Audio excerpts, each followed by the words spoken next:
बिहार में टैलेंट की कमी नहीं है जी। मैम। यूपी बिहार में बहुत ऐसे लोग हैं जो एक्टर बनना चाहते हैं, तो एक उनको रास्ता मिलना चाहिए। तो हमारी इंडस्ट्री जब ग्रो करेगी तो नए नए एक्टर लोग आएंगे, नए नए आर्टिस्ट लोग आएंगे। बिना सिंगर के भोजपुरी की पहली सुपर हीरो की फिल्म करना, आप इस बात का अंदाज़ा लगा सकते हैं कि कितनी मेहनत किया होगा और कितना स्ट्रगल किया होगा। तो हाल ही में हमने एक सिंगर का इंटरव्यू भी किया था, नाम मैं उजागर अभी नहीं करूँगी।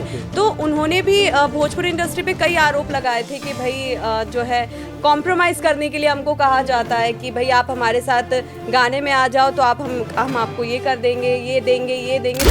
एक कहावत है कि अगर आपने मेहनत की है पूरे सच्चाई से, ईमानदारी से, आपको सफलता मिलती है। और मुझे लगता है कि महादेव के आशीर्वाद से नीलकंठ फिल्म ने जो मुझे प्यार दिया, ऑडियंस का जो आशीर्वाद दिया है, वो मुझे बहुत अच्छा लगा उस चीज़ का।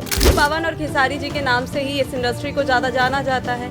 तो आपके लिए इस इंडस्ट्री में आना, खुद की पहचान बनाना कितना मुश्किल रहा है आपके लिए दौर? क्या आप भोजपुरी इंडस्ट्री को ही आगे लेके जाने वाले हैं? उसमें जो चेंजेस अभी जो कमियां हैं उनको बदलाव करने वाले हैं, या फिर बॉलीवुड में भी आप ट्राई करें? देखिए, ये तो बिल्कुल रियलिटी है कि अगर आपको भोजपुरी इंडस्ट्री में गाना आता है तो आपको तवज्जो दी जाएगी, क्योंकि जो गाना गाने आते हैं वही एक्टर बन जाते हैं। तो इतना तो डिफिकल्ट है नहीं वहाँ पे एक्टर को चुनना। भोजपुरी इंडस्ट्री ही क्यों? आपने बॉलीवुड में नहीं ट्राई किया? साउथ में भी आप ट्राई कर सकते थे। तो आपने क्या वहाँ पे ट्राई करने के बाद, फेलियर पाने के बाद आपको भोजपुरी इंडस्ट्री में इजी लगा? अगर गवर्नमेंट ये कर दे कि हमको सिर्फ हर राज्य में एक मल्टीप्लेक्स दे दे या 2 मल्टीप्लेक्स दे दे, तो हमारा विकास और बढ़ सकता है।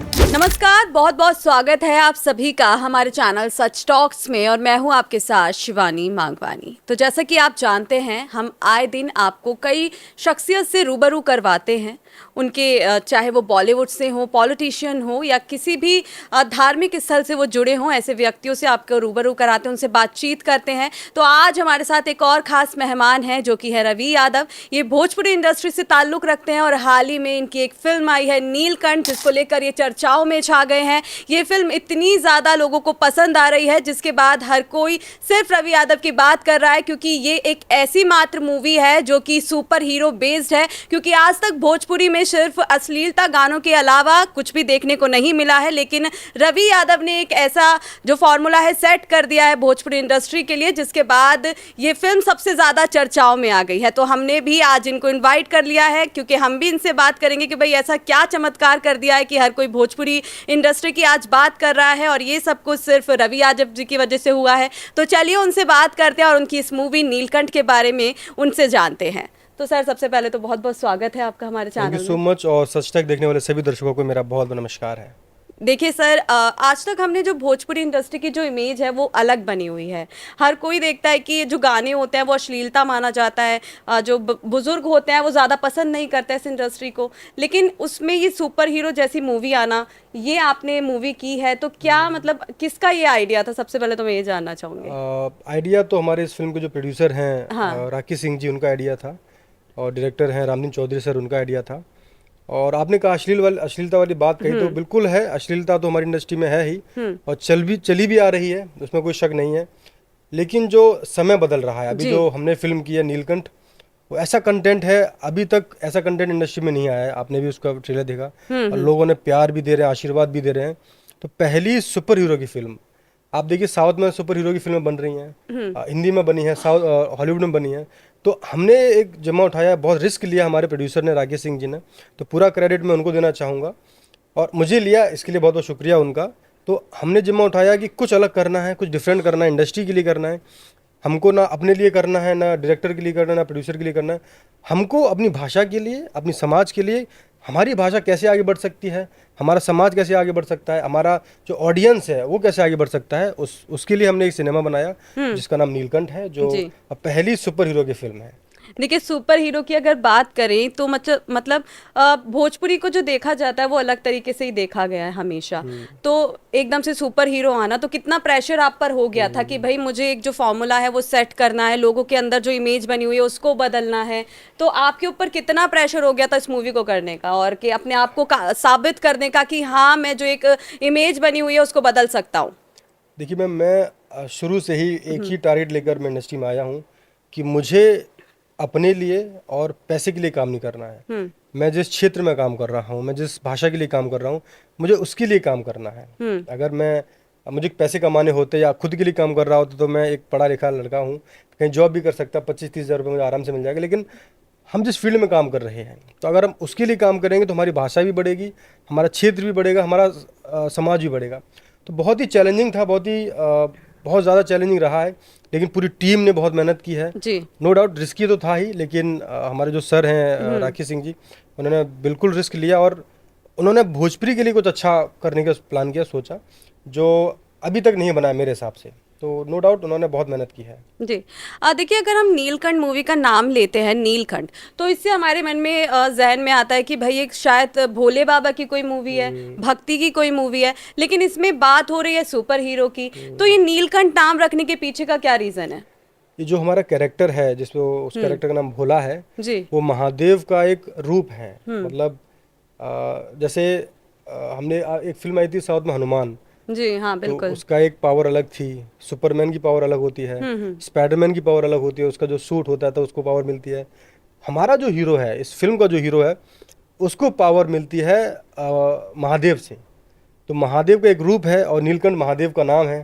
तो यही इसके पीछे रीजन है कि नीलकंठ इस फिल्म का नाम है। जो हमारा कैरेक्टर है, जो हमारा हीरो है, वो बहुत ही महादेव के प्रति बहुत अपनी श्रद्धा रखता है, बहुत आध्यात्म से जुड़ा हुआ है, जी। दिन रात महादेव की पूजा करता है। तो इसी वजह से इन सब सारी चीज़ों को करते हुए इस फिल्म का नाम नीलकंठ रखा गया है। जी। कितना स्ट्रगल रहा आपके लिए? आपकी, जैसे मैं पिछली लाइफ के बारे में बात करूं, आपकी निजी लाइफ के बारे में बात करूं, तो आप एक ड्रमर रहे हैं। हाँ जी। और आपकी कई मूवीज भी बनी है, लेकिन वो रिलीज नहीं हो पाई हैं बिकॉज ऑफ सम रीजंस। तो कितना स्ट्रगल आपका रहा एक ड्रमर से एक्टर बनने का? देखिए, जब कोई बोलता है कि मैंने अपने करियर की शुरुआत हीरो के पीछे ड्रम बजाकर की है, उसके बाद मेन लीड हीरो बनना, तो आप इस चीज़ को समझ सकते हैं कि कितना डिफिकल्ट रहा होगा, जी। कितनी प्रॉब्लम फेस किया होगा और कितना स्ट्रगल करके मैं यहाँ तक पहुँचा हूँगा। जी। लेकिन दर्शकों का आशीर्वाद मिलता गया, माता पिता का आशीर्वाद मिलता गया, चाहने वालों का आशीर्वाद मिलता गया, और मुझे लगता है कि मेरी जो सक्सेस है, मेरी जो पहचान है, वो मेरे दम पर नहीं है, मेरे चाहने वालों के दम पर है, जो मुझे प्यार करते हैं, आशीर्वाद देते हैं, उनके दम पर है। पूरा भोजपुरी समाज मुझे प्यार करता है, पूरा भोजपुरी समाज चाहता है कि इंडस्ट्री में कुछ अच्छा बने। अगर वो नहीं चाहता तो हम लोग सिनेमा नहीं बनाते। जी। ये इंडस्ट्री की चाहत थी। अभी वो बहुत दूर थे, हमारा जो ऑडियंस, हमारी जो चाहत है बहुत दूर थी कि ऐसा सिनेमा नहीं आया है। तो वो लोग इंतजार कर रहे थे कि कोई ऐसा सिनेमा बने कि हम थिएटर में जाके देखें। और देखिए, इंडस्ट्री का विकास तभी होगा जब आप सिनेमा थिएटर के लिए बनाएंगे। आप अगर टीवी के लिए सिनेमा बनाएंगे तो हमारा टीवी का विकास हो सकता है कि अब मार्केट में टीवी इंडस्ट्री बढ़ जाए। देखिए, आप बात जैसे थिएटर की कर रहे हैं, लेकिन देखा जाए तो कंपैरिजन अगर हम बॉलीवुड और भोजपुरी इंडस्ट्री का करें, तो भोजपुरी इंडस्ट्री को जो स्क्रीन्स हैं वो उतनी नहीं मिलती पाती हैं। कुछ ही राज्यों में रिलीज होती हैं, जैसे अभी आपकी मूवी भी जो है यूपी में रिलीज हुई है और हाल ही में कई और राज्यों में होने वाली है। लेकिन देखा जाए तो वर्ल्ड वाइड पर रिलीज नहीं होती है। तो कितना इम्पैक्ट आप पर इसका पड़ता है? सिर्फ मुझ पर नहीं, सारी फिल्मों पर पड़ता है। अगर गवर्नमेंट ये कर दे कि हमको सिर्फ हर राज्य में एक मल्टीप्लेक्स दे दे या 2 मल्टीप्लेक्स दे दे, तो हमारा विकास और बढ़ सकता है। तो इसकी ओर से, इसके लिए आपकी ओर से कुछ किया गया? मतलब इंडस्ट्री की ओर से कुछ मुहिम चलाई गई या फिर अपील की गई कि भाई हमें भी उतना ही हक दे जितना और इंडस्ट्रीज को मिला हुआ है? हमारे भोजपुरी इंडस्ट्री ने 3 सांसद दिए हैं, तो हम तो कुछ नहीं उनके सामने। जी। तो जो हमारे बड़े भाई हैं, जितने भी लोग हैं, शायद मनोज सर हों, चाहे रवि सर हो, निरहुआ सर हो, तो उनका फर्ज बनता है। और आई एम श्योर कि वो भोजपुरी के लिए काम भी कर रहे होंगे, काम भी कर रहे हैं। तो आई एम श्योर कि वो अच्छा काम करेंगे।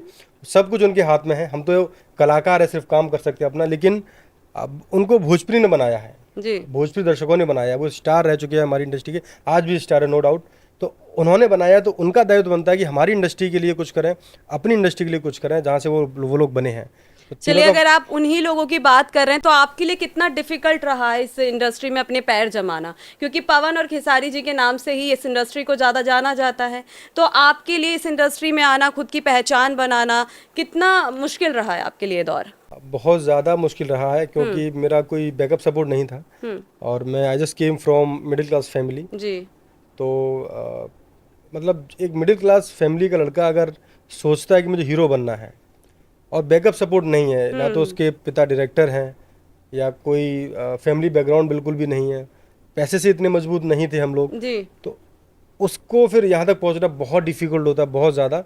इतना होता है कि हम लोग वो एक्सप्लेन नहीं कर सकते हैं कि कितनी रातें हमने बिना खाए गुजारी हैं। जब मैं दिल्ली, मुझे याद है अभी भी अच्छे से, जब मैं दिल्ली में पढ़ता था मैम, तो 2 से 3 दिन मैंने बिना खाए स्ट्रगल किया है। लेकिन हम ये सब चीज़ नहीं बताते हैं, तो बहुत मुश्किल रहा है, काफ़ी दौर रहा है। लेकिन नो डाउट एक कहावत है कि अगर आपने मेहनत की है पूरे सच्चाई से, ईमानदारी से, आपको सफलता मिलती है। और मुझे लगता है कि महादेव के आशीर्वाद से नीलकंठ फिल्म ने जो मुझे प्यार दिया, ऑडियंस का जो आशीर्वाद दिया है, वो मुझे बहुत अच्छा लगा उस चीज़ का। चलिए सर, देखिए अगला सवाल मेरा आपसे ये रहेगा कि भोजपुरी इंडस्ट्री ही क्यों? आपने बॉलीवुड में नहीं ट्राई किया? साउथ में भी आप ट्राई कर सकते थे, तो आपने क्या वहाँ पे ट्राई करने के बाद, फेलियर पाने के बाद आपको भोजपुरी इंडस्ट्री में इजी लगा आना, या फिर आपने वहाँ पर अभी ट्राई ही नहीं किया है? इजी तो कहीं भी नहीं था जी। चाहे आप हिंदी की बात कीजिए, चाहे आप साउथ की बात कीजिए, या आप भोजपुरी की बात कीजिए। मुझे तो लगता है कि सबसे टफेस्ट जो इंडस्ट्री है वो हमारी भोजपुरी इंडस्ट्री है। अच्छा। कारण कि यहाँ सिंगर्स चले आ रहे हैं, हाँ जो दौर है सिंगर्स चले आ रहे हैं। तो because I am not a singer, मैं सिंगर नहीं हूँ, जी। तो बिना सिंगर के भोजपुरी की पहली सुपर हीरो की फिल्म करना, आप इस बात का अंदाज़ा लगा सकते हैं कि कितनी मेहनत किया होगा और कितना स्ट्रगल किया होगा। और बात रही कि इस इंडस्ट्री में आने की, तो मैं जब 14-15 में स्ट्रगल कर रहा था, तो एक तरफ तो मुझे जाना ही था, तो शुरू से ही मैंने इसी इंडस्ट्री में प्रयास किया कि नहीं, इसी इंडस्ट्री में काम यानी करना कि है। आप शुरुआत से ही इस इंडस्ट्री में आना हमने चाहते थे? हिंदी और साउथ की तरफ देखा भी नहीं। जी। और यूँ कहूँ तो सोशल मीडिया ने मेरी बहुत मदद की है। मैं किसी को नहीं जानता था, जितने भी मेरे कॉन्टैक्ट्स बने हैं, आप लोग शॉक्ड हो जाएंगे सुन के कि जितने भी मेरे कॉन्टैक्ट्स बने हैं सारे फेसबुक से बने हैं। ओह, मैं तो किसी को जानता भी नहीं था। अच्छा, मतलब इंडस्ट्री में आने से पहले आपने फेसबुक के थ्रू कांटेक्ट किया? हाँ, सबसे पहले हमारी मुलाकात इंडस्ट्री के जाने माने डायरेक्टर प्रोड्यूसर हैं, बहुत बड़े हैं, हमारे सर हैं राजकुमार और पांडे जी, उनसे हमारी मुलाकात हुई, तो वही हमको लॉन्च किए। तो बड़ा आशीर्वाद मिला। तो फेसबुक ने मेरी बहुत मदद की है। फेसबुक के थ्रू मतलब आपको हाँ, मदद? तो एक न्यूज़ भी चली थी, फेसबुक से बना हीरो। अच्छा। चलिए सर, देखिए जैसे आपने कहा कि भाई सिंगर को तवज्जो दी जाती है, तो आप पेशे से सिंगर हैं या नहीं? कितना डिफिकल्ट आपके लिए रहा?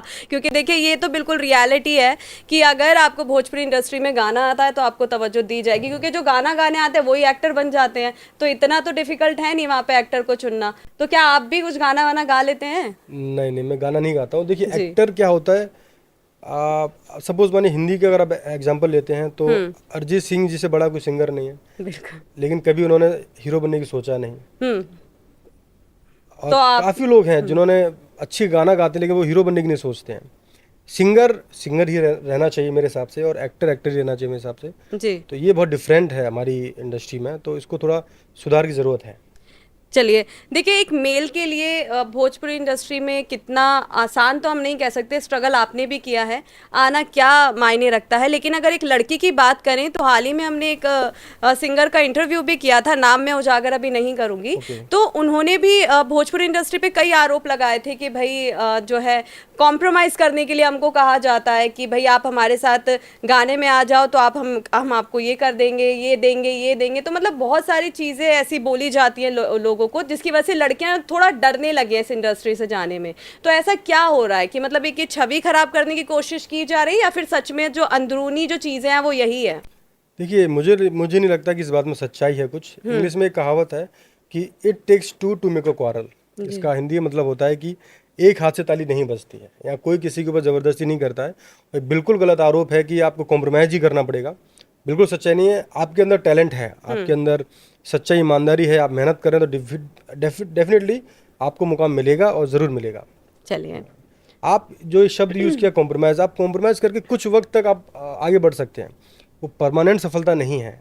आपके अंदर अगर वो काबिलियत नहीं है तो आप लॉन्ग टर्म तक जा ही नहीं सकते। तो कॉम्प्रोमाइज़ वर्ड ही सही नहीं है। मुझे लगता है कि हट जाना चाहिए इंडस्ट्री से, कोई कॉम्प्रोमाइज शब्द भी होता है जी। आपके अंदर क्योंकि काबिलियत देखिए होना चर्चाएं चाहिए। हाल ही में भी बहुत उड़ी थी इंडस्ट्री को लेकर, हाँ। अफवाहें उड़ी कहीं, या फिर जो इंडस्ट्री की जो रियलिटी है वो हम तुम नहीं जानते, लेकिन अफवाहें जरूर उड़ी थी इस चीजों को लेकर। Exactly. जी, तो आपको क्या भविष्य नजर आ रहा है भोजपुरी इंडस्ट्री का आगे अब? बहुत अच्छा भविष्य है। हमने शुरुआत की है नीलकंठ बना के, जो पहली सुपर हीरो की फिल्म है, और दर्शकों को प्यार भी बहुत मिल रहा है, आशीर्वाद भी मिल रहा है। ऐसी फिल्में बनना चाहिए कंटिन्यू, और मुझे लगता है कि अगर ऐसी फिल्में बनेंगी तो हमारी इंडस्ट्री ग्रो करेगी। मैंने पहले भी कहा है कि मैं नहीं चाहता कि आप मुझे प्यार दीजिए, मैं नहीं चाहता कि आप रवि यादव को सपोर्ट कीजिए।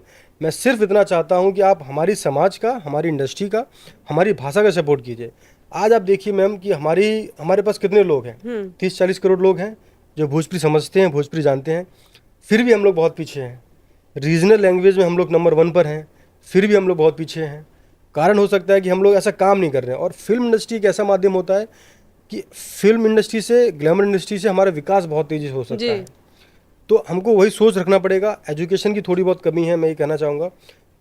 हमारे पास जितना एजुकेशन होगा, हमारा सोच उतना जाएगा कि हमको क्या काम करना है, क्या काम नहीं करना है, कैसे गाने गाने हैं, कैसे गाने नहीं गाना है। तो जब तक हम ये नहीं सोचेंगे, हमारा इंडस्ट्री विकास नहीं करेगा। और मुझे लगता है कि नीलकंठ जैसी फिल्में, थिएटर की वाली फिल्में बनना चाहिए, तो ही हमारी इंडस्ट्री ग्रो करेगी और हमारा समाज ग्रो करेगा। चलिए, तो आखिरी अपना सवाल मैं कर लेती हूँ कि आप भोजपुरी इंडस्ट्री को आगे लेके जाने वाले हैं, उसमें जो चेंजेस अभी जो कमियां हैं उनको बदलाव करने वाले हैं, या फिर बॉलीवुड में भी आप ट्राई करेंगे? नहीं, मैं पूरा भोजपुरी में ही करने वाला हूँ। और मेरी पूरी, लेकिन अगर आपको अच्छा ऑफर मिलता है फिर आप नहीं जाएंगे, ठुकरा देंगे? नहीं, अभी तो ऐसा कोई प्लान नहीं है, ऐसा कुछ सोचा नहीं है। अभी तो बहुत स्पेस है भोजपुरी में कि भोजपुरी भाषा के लिए काम करना है। मुझे खुद के लिए काम नहीं करना है। मुझे अपने समाज के लिए, अपने लैंग्वेज के लिए काम करना है कि और भी एक्टर लोग, बिहार में टैलेंट की कमी नहीं है मैम। यूपी बिहार में बहुत ऐसे लोग हैं जो एक्टर बनना चाहते हैं, तो एक उनको रास्ता मिलना चाहिए। तो हमारी इंडस्ट्री जब ग्रो करेगी तो नए नए एक्टर लोग आएंगे, नए नए आर्टिस्ट लोग आएंगे। हमारी इंडस्ट्री ग्रो करेगी तो बाहर से फाइनेंसर्स आएंगे, प्रोड्यूसर्स आएंगे, तब हमारी इंडस्ट्री ग्रो करेगी। जी, चलिए ठीक है। आपके बारे में तो अब तक हम बहुत कुछ जान चुके हैं, लेकिन जो फिल्म में लीड रोल निभा रही हैं आंचल पांडे, उनके बारे में हम नहीं जान पाए। वो तो यहाँ पर नहीं है, आप कुछ बताना चाहें हमारे दर्शकों को? हाँ, हमारी फिल्म की हीरोइन का नाम आंचल पांडे जी है। बहुत अच्छा उन्होंने काम किया है और वो शायद प्रयागराज से हैं। बेहतरीन उन्होंने काम किया है, अच्छा डांस किया है और बहुत अच्छी कलाकार है वो, जी, नो डाउट। चलिए, बहुत बहुत शुक्रिया सर, आपसे बात करके बहुत अच्छा लगा। आप अपना मूवी के बारे में थोड़ा हमारे दर्शकों को बता सकते हैं? हाँ, फिर उसके बाद हम एंडिंग करते हैं। हमारी फिल्म है नीलकंठ, जो भोजपुरी की पहली सुपर हीरो की फिल्म है। यूपी में बहुत अच्छा रिस्पांस मिल रहा है, काफ़ी जगह हाउसफुल भी जा रही है। अभी हम लोग बिहार में रिलीज़ करने वाले हैं जल्दी। तो जिन्होंने अभी तक ट्रेलर नहीं देखा है, आप लोग जाइए यूट्यूब पर और नीलकंठ ट्रेलर सर्च कीजिए। मैं बहुत दावे के साथ कह सकता हूँ कि अगर आप भोजपुरी से हैं तो आपको प्राउड फील होगा कि हमारी इंडस्ट्री में ऐसी फिल्में बनना शुरू हो गई हैं। और भोजपुरी की पहली सुपर हीरो नीलकंठ का हीरो अगर मुझे चुना गया है, तो मुझे लगता है इसमें आप सभी का बहुत बड़ा हाथ है। आप सबने इतना प्यार दिया, आशीर्वाद दिया मेरे पुराने गानों को, मेरी फिल्मों को, तो इसमें आपका बहुत बड़ा योगदान है। तो आप प्लीज़ जब भी मेरी फिल्म बिहार में लगे, आप लोग देखिएगा। मेरे लिए नहीं, अपनी भाषा के लिए देखिए, अपने समाज के लिए देखिए। बहुत बहुत धन्यवाद। चलिए सर, बहुत बहुत शुक्रिया। तो आप भी ज़रूर जाइएगा सर की नीलकंठ मूवी रिलीज़ हुई है हाल ही में, और सुपर हीरो मूवी और काफ़ी अच्छी मूवी है। लोग प्रशंसा भी इसकी काफ़ी कर रहे हैं। तो आपको ये इंटरव्यू कैसा लगा और सर की बातों से आप कितना सहमत है, कमेंट बॉक्स में ज़रूर बताएं। साथ ही ऐसे इंटरव्यूज़ देखने के लिए हमारे चैनल को आज ही सब्सक्राइब कर दें। नमस्कार।